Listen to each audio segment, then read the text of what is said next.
આત્મજ્ઞાન માટે શ્રવણ જે છે એ એકમાત્ર સાધન છે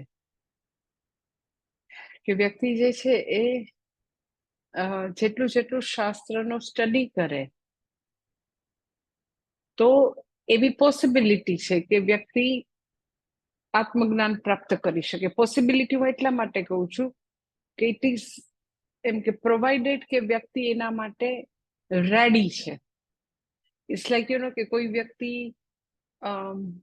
મેડિકલ સ્કૂલમાં એ ભણવા જતી રહે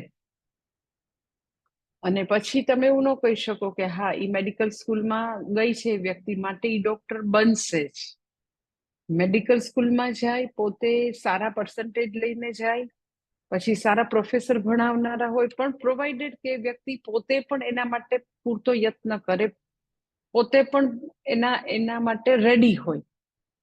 એમ વેદાંત નું શ્રવણ કરે વ્યક્તિ, મનન કરે, નિધિધ્યાસન કરે અને એની પાસે પૂરતું અધિકારીત્વ હોય તો આત્મજ્ઞાનથી એને કોઈ રોકી શકે નહીં. આત્મજ્ઞાન જરૂર થાય.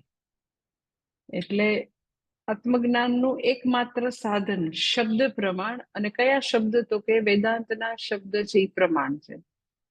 એટલે ગુરુ પાસેથી આપણે જેટલું જેટલું શ્રવણ કરી શકીએ, મનન કરીએ, નિધિધ્યાસન કરીએ તો આત્મજ્ઞાનથી કોઈ વંચિત રાખી શકે નહીં.